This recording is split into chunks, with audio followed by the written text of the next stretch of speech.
Olá pessoal, tudo bem? Hoje a aula vai ser bem política. Para os que curtem, vão gostar. Para os que não curtem, talvez seja um porre, né?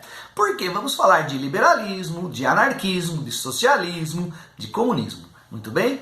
Como tudo começou? As ideologias sociais e políticas que vocês ainda vivenciam nos dias de hoje, né? Quando a gente fala em direita, em esquerda, tudo teve um início. Então a gente volta lá para o século XVIII, durante a Revolução Francesa, que surge essa ideia de direita e de esquerda. Se bem que na Revolução Francesa não havia ainda a ideologia do socialismo. Porém, veja minha aula de Revolução Francesa, os que sentaram-se à esquerda eram considerados mais radicais, né? Os jacobinos. Então eles ali foram chamados de esquerda revolucionária na época.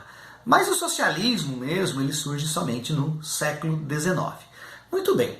Antes de falar do socialismo, vamos falar dos liberalismos, certo? Pós as revoluções burguesas, surgem com muita força, né, os liberalismos, seja o liberalismo político, onde você tem John Locke, considerado o pai desse liberalismo político, onde defende a liberdade individual como um bem natural, onde defende, combate arduamente a ideia do absolutismo. E nós temos também o Adam Smith, considerado o pai do liberalismo econômico, que combate os monopólios e os protecionismos. Portanto, são defensores da ideologia burguesa que vem ali com muita força pós-revolução industrial. Nas aulas de Revolução Industrial, vocês fizeram leituras. E realmente havia, nesse século XVIII, século XIX, uma exploração muito grande em cima dos trabalhadores. Trabalho infantil, longas jornadas de trabalho, não havia, veja a minha aula de Revolução Industrial, não havia leis trabalhistas, né? Foram conquistas árduas ao longo aí, de mais de um século de brigas e disputas, ok? Não vamos entrar no mérito aqui se atualmente essas leis são totalmente necessárias ou não. Seria um debate intenso e não cabe aqui nesse momento, certo? Portanto, quando entramos no século XIX, surgem os socialismos, tá aqui inclusive no plural, porque nós vamos ter algumas ideias consideradas utópicas, né, que seria o socialismo utópico. Aquela ideia de uma sociedade ideal, que alguns autores ali defenderam, como Owen, Fourier, né, são franceses, um deles é inglês, desculpa. Eles defendiam uma sociedade ideal sem oferecer os meios para se chegar nessa sociedade ideal. Eram críticos do capitalismo liberal, mas não sabiam como chegar num socialismo. Portanto, utópicos, um sonho, algo inalcançável, enfim. Mas a partir de 1848, com o lançamento do Manifesto Comunista e da obra O Capital, de Marx e Engels, a gente não pode se esquecer do Engels. A gente sempre fala do Marx e esquece, coitado, do Friedrich Engels. Ali ganha força a ideia do socialismo científico, também conhecido como marxista ou marxismo, são os seguidores de Marx, né? E ali Marx propõe uma revolução. Por que científico? Porque ele dá o caminho para mudar a sociedade capitalista liberal, onde os trabalhadores deveriam se unir, praticar a revolução via luta armada, tomar o Estado burguês. E esse Estado, então, ele se manteria, mas através de uma ditadura, a ditadura do proletariado. Ok? Aqui nós temos a obra, né, do Marx, né, o Manifesto do Partido Comunista, certo? Então, para o Marx, o Estado é algo que tem que ser conquistado, ok?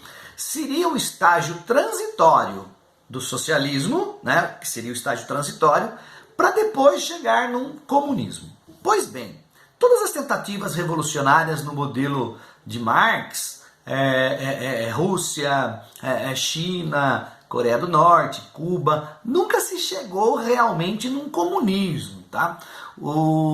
Esses países que fizeram essas revoluções ficaram no estágio transitório, onde o Estado é controlado pelo Partido Socialista ou Partido Comunista.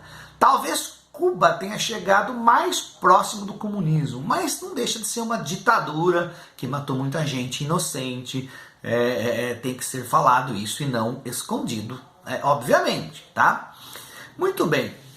Os anarquistas não confundam com o atual anarcocapitalismo, não tem nada a ver, tá? A corrente anarquista nasce entre os trabalhadores, o proletariado, portanto nasce na esquerda, tá? E aqui eu tenho a obra do Bakunin, né? Bakunin foi talvez o maior anarquista ali do século XIX e que entrou em embates com Marx. Então a esquerda também não era unida, tá? Era desunida. Porque o Bakunin pensava diferente a respeito do Estado, né? Para Marx, lembrem-se, o Estado deveria ser conquistado, tá? Para Bakunin, o Estado era o mal maior, portanto o Estado tem que ser destruído, não deve existir Estado, porque para Bakunin o Estado sempre vai ter alguém dominando o Estado, e esse alguém que domina o Estado vai acabar caindo na corrupção, né? Vai acabar se corrompendo, certo? Então o Estado tem que ser destruído. Então ele defende também a revolta armada, a revolução armada, mas a ação direta e a destruição total do Estado. Ou seja, Bakunin defende a ideia de que você tem que sair do capitalismo liberal e ir direto para o comunismo, ok? Sem o estágio de transição do socialismo estatal, beleza? Como é que surge a social-democracia, que seria um socialismo reformista e não revolucionário, ok? Muito bem. Na Segunda Internacional Comunista, que foi uma grande reunião ali no ano de 1889, alguns marxistas rompem com a ideia da revolta armada ou da luta armada e defendem a ideia da política do jogo burguês, das eleições, ou seja, eles tentam chegar ao poder não pela luta, e sim pela eleição.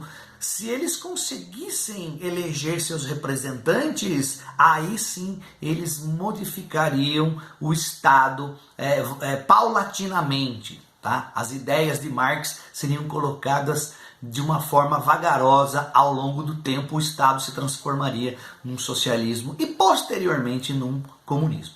Portanto, já é uma esquerda considerada moderada, ok?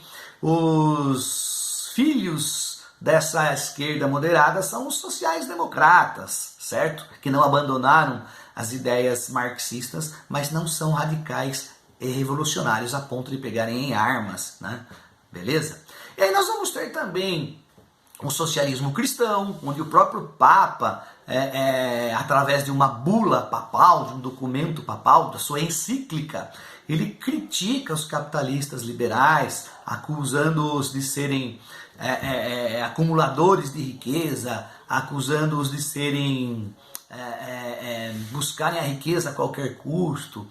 E aí o próprio Papa diz que o capitalismo precisa ser alterado, modificado para o bem da sociedade, utilizando, portanto, os princípios cristãos para isso, certo?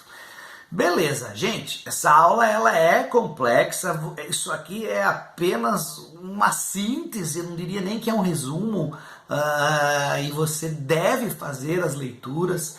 Cai com frequência nas provas de história, sociologia e filosofia esse tema, e é complexo, ok? Então cabe a você aí fazer leituras. Não vou mandar você ler o Capital do Piketty ou do Marx, que é bem complexo, nem vou pedir para você ler A Riqueza das Nações do Smith. Professor de História também lê sobre o liberalismo, tá? Não pensem vocês que nós somos doutrinadores da esquerda não, tá bom? Um abração e até a próxima.